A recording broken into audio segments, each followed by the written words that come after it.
नारायण नारायण नारायण नारायण। श्रीमद्भागवत प्रथमः स्कंध। अथ षोडशोऽध्यायः। 16वां अध्याय। परीक्षित की दिग्विजय तथा धर्म और पृथ्वी का संवाद। सूत जी कहते हैं, शौनक जी, पांडवों के महाप्रयाण के पश्चात भगवान के परम भक्त राजा परीक्षित श्रेष्ठ ब्राह्मणों की शिक्षा के अनुसार पृथ्वी का शासन करने लगे। उनके जन्म के समय ज्योतिषियों ने उनके संबंध में जो कुछ कहा था, वास्तव में वे सभी महान गुण उनमें विद्यमान थे। उन्होंने उत्तर की पुत्री इरावती से विवाह किया। उससे उन्होंने जनमेजय आदि 4 पुत्र उत्पन्न किए तथा कृपाचार्य को आचार्य बनाकर उन्होंने गंगा के तट पर 3 अश्वमेध यज्ञ किए, जिनमें ब्राह्मणों को पुष्कल दक्षिणा दी गई। उन यज्ञों में देवताओं ने प्रत्यक्ष रूप में प्रकट होकर अपना भाग ग्रहण किया था। एक बार दिग्विजय करते समय उन्होंने देखा कि शूद्र के रूप में कलयुग राजा का वेश धारण करके एक गाय और बैल के जोड़े को ठोकरों से मार रहा है। तब उन्होंने उसे बलपूर्वक पकड़कर दंड दिया। शौनक जी ने पूछा, महाभाग्यवान सूत जी, दिग्विजय के समय महाराज परीक्षित ने कलयुग को दंड देकर ही क्यों छोड़ दिया, मार क्यों नहीं डाला? क्योंकि राजा का वेश धारण करने पर भी था तो वह अधर्म शूद्र ही, जिसने गाय को लात से मारा था। यदि यह प्रसंग भगवान श्री कृष्ण की लीला से अथवा उनके चरण कमलों के मकरंद रस का पान करने वाले रसिक महानुभावों से संबंध रखता हो तो अवश्य कहिए। दूसरी व्यर्थ की बातों से क्या लाभ, उनमें तो आयु व्यर्थ नष्ट होती है। प्यारे सूत जी, जो लोग चाहते तो हैं मोक्ष, परंतु अल्पायु होने के कारण मृत्यु से ग्रस्त हो रहे हैं, उनके कल्याण के लिए भगवान यम का आवाहन करके उन्हें यहां शांति कर्म में नियुक्त कर दिया गया है। जब तक यमराज यहां इस कर्म में नियुक्त हैं, तब तक किसी की मृत्यु नहीं होगी। मृत्यु से ग्रस्त मनुष्यलोक के जीव भी भगवान की सुधा तुल्य लीला कथा का पान कर सकें। इसीलिए महर्षियों ने भगवान यम को यहां बुलाया है। एक तो थोड़ी आयु और दूसरे कम समझ। ऐसी अवस्था में संसार के मंद भाग्य विषयी पुरुषों की आयु व्यर्थ ही बीती जा रही है। नींद में रात और व्यर्थ के कामों में दिन। सूत जी ने कहा, जिस समय राजा परीक्षित कुरुजांगल देश में सम्राट के रूप में निवास कर रहे थे, उस समय उन्होंने सुना कि मेरी सेना द्वारा सुरक्षित साम्राज्य में कलयुग का प्रवेश हो गया है। इस समाचार से उन्हें दुख तो अवश्य हुआ, परंतु यह सोचकर कि युद्ध करने का अवसर हाथ लगा, वे उतने दुखी नहीं हुए। इसके बाद युद्धवीर परीक्षित ने धनुष हाथ में ले लिया। वे श्याम वर्ण के घोड़ों से जुते हुए सिंह की ध्वजा वाले सुसज्जित रथ पर सवार होकर दिग्विजय करने के लिए नगर से बाहर निकल पड़े। उस समय रथ, हाथी, घोड़े और पैदल सेना उनके साथ साथ चल रही थी। उन्होंने भद्राश्व, केतुमाल, भारत, उत्तर कुरु और किम पुरुष आदि सभी वर्षों को जीत कर वहां के राजाओं से भेंट ली। उन्हें उन देशों में सर्वत्र अपने पूर्वज महात्माओं का सुयश सुनने को मिला। उस यशो गान से पद पद पर भगवान श्री कृष्ण की महिमा प्रकट होती थी। इसके साथ ही उन्हें यह भी सुनने को मिलता था कि भगवान श्री कृष्ण ने अश्वत्थामा के ब्रह्मास्त्र की ज्वाला से किस प्रकार उनकी रक्षा की थी। यदुवंशी और पांडवों में परस्पर कितना प्रेम था तथा पांडवों की भगवान श्री कृष्ण में कितनी भक्ति थी। जो लोग उन्हें ये चरित्र सुनाते उन पर महामना राजा परीक्षित बहुत प्रसन्न होते। उनके नेत्र प्रेम से खिल उठते। वे बड़ी उदारता से उन्हें बहुमूल्य वस्त्र और मणियों के हार उपहार रूप में देते। वे सुनते कि भगवान श्री कृष्ण ने प्रेम परवश होकर पांडवों के सारथी का काम किया, उनके सभासद बने, यहां तक कि उनके मन के अनुसार काम करके उनकी सेवा भी की। उनके सखा तो थे ही, दूत भी बने। वे रात को शस्त्र ग्रहण करके वीरासन से बैठ जाते और शिविर का पहरा देते। उनके पीछे पीछे चलते, स्तुति करते तथा प्रणाम करते।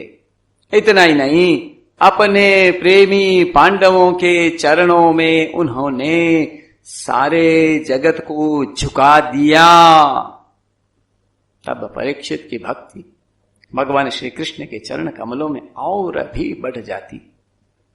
इस प्रकार वे दिन दिन पांडवों के आचरण का अनुसरण करते हुए दिग्विजय कर रहे थे। उन्हीं दिनों उनके शिविर से थोड़ी ही दूर पर एक आश्चर्यजनक घटना घटी।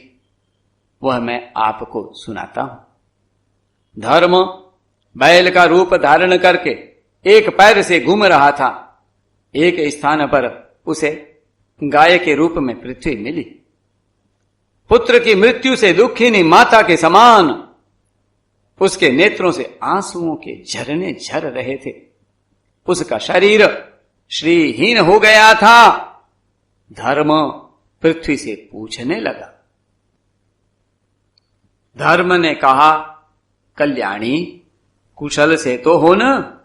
तुम्हारा मुख कुछ कुछ मलिन हो रहा है, तुम श्रीहीन हो रही हो। मालूम होता है तुम्हारे हृदय में कुछ न कुछ दुख अवश्य है।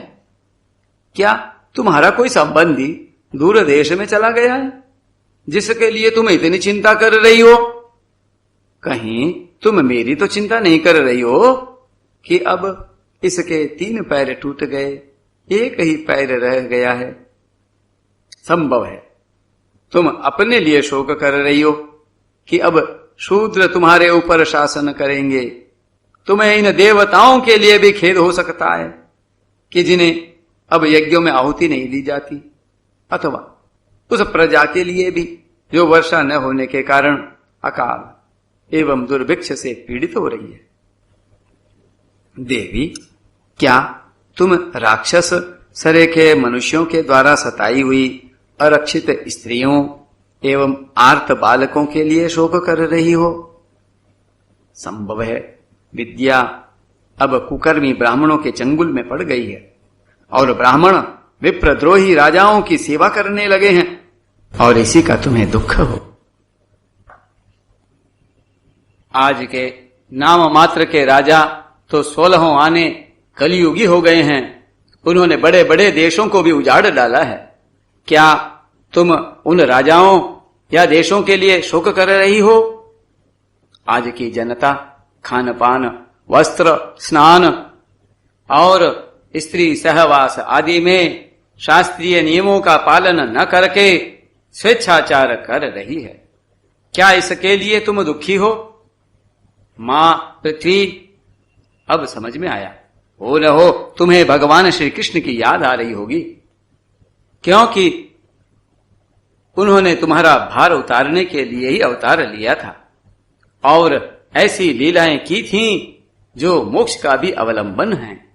अब उनकी लीला संवरण कर लेने पर उनके परित्याग से तुम दुखी हो रही हो। देवी, तुम तो धन रत्नों की खान हो। तुम अपने क्लेश का कारण, जिससे तुम इतनी दुर्बल हो गई हो, मुझे बतलाओ। मालूम होता है बड़े बड़े बलवानों को भी हरा देने वाले काल ने देवताओं के द्वारा वंदनीय तुम्हारे सौभाग्य को छीन लिया है। पृथ्वी ने कहा, धर्म, तुम मुझसे जो कुछ पूछ रहे हो वह सब स्वयं जानते हो। जिन भगवान के सहारे तुम सारे संसार को सुख पहुंचाने वाले अपने चारों चरणों से युक्त थे, जिनमें सत्य, पवित्रता, दया, क्षमा, त्याग, संतोष, सरलता, शम, दम, तप, समता, तितिक्षा, उपरति, शास्त्र विचार, ज्ञान, वैराग्य, ऐश्वर्य, वीरता, तेज, बल, स्मृति, स्वतंत्रता, कौशल, कांति, धैर्य, कोमलता, निर्भीकता, विनय, शील, साहस, उत्साह, बल, सौभाग्य, गंभीरता, स्थिरता, आस्तिकता, कीर्ति, गौरव और निरहंकारता, ये 39 अप्राकृत गुण तथा महत्वाकांक्षी पुरुषों के द्वारा वांछनीय शरणागत वत्सलता आदि और भी बहुत से महान गुण उनकी सेवा करने के लिए नित्य निरंतर निवास करते हैं। एक क्षण के लिए भी उनसे अलग नहीं होते। उन्हीं समस्त गुणों के आश्रय सौंदर्य धाम भगवान श्री कृष्ण ने इस समय इस लोक से अपनी लीला सम्मरण कर ली और यह संसार पापमय कलियुग की कुदृष्टि का शिकार हो गया। यही देखकर मुझे बड़ा शोक हो रहा है। अपने लिए देवताओं में श्रेष्ठ तुम्हारे लिए देवता, पितर, ऋषि, साधु और समस्त वर्णों तथा आश्रमों के मनुष्यों के लिए मैं शोकग्रस्त हो रही हूं। जिनका कृपा कटाक्ष प्राप्त करने के लिए ब्रह्मा आदि देवता भगवान के शरणागत होकर बहुत दिनों तक तपस्या करते रहे, वही लक्ष्मी जी अपने निवास स्थान कमल वन का परित्याग करके बड़े प्रेम से जिनके चरण कमलों की सुबह छत्र छाया का सेवन करती हैं, उन्हीं भगवान के कमल, वज्र, अंकुश, ध्वजा आदि चिन्हों से युक्त श्री चरणों से विभूषित होने के कारण मुझे महान वैभव प्राप्त हुआ था और मेरी तीनों लोकों से बढ़कर शोभा हुई थी, परंतु मेरे सौभाग्य का अब अंत हो गया। भगवान ने मुझ अभागिनी को छोड़ दिया। मालूम होता है मुझे अपने सौभाग्य पर गर्व हो गया था, इसीलिए उन्होंने मुझे यह दंड दिया है। तुम अपने 3 चरणों के कम हो जाने से मन ही मन कूद रहे थे, अतः अपने पुरुषार्थ से तुम्हें अपने ही अंदर पुनः सब अंगों से पूर्ण एवं स्वस्थ कर देने के लिए वे अत्यंत रमणीय श्याम सुंदर विग्रह से यदुवंश में प्रकट हुए और मेरे बड़े भारी भार को, जो असुर वंशी राजाओं की सैकड़ों अक्षौहिणियों के रूप में था, नष्ट कर डाला, क्योंकि वे परम स्वतंत्र थे। इन्होंने अपनी प्रेम भरी चितवन, मनोहर मुस्कान और मीठी मीठी बातों से सत्यभामा आदि मधुमयी माननियों के मान के साथ धीरज को भी छीन लिया था और जिनके चरण कमलों के स्पर्श से मैं निरंतर आनंद से पुलकित रहती थी, उन पुरुषोत्तम भगवान श्री कृष्ण का विरह भला कौन सह सकती है। धर्म और पृथ्वी इस प्रकार आपस में बातचीत कर ही रहे थे कि उसी समय राजर्षि परीक्षित पूर्व वाहिनी सरस्वती के तट पर आ पहुंचे। नारायण नारायण नारायण नारायण।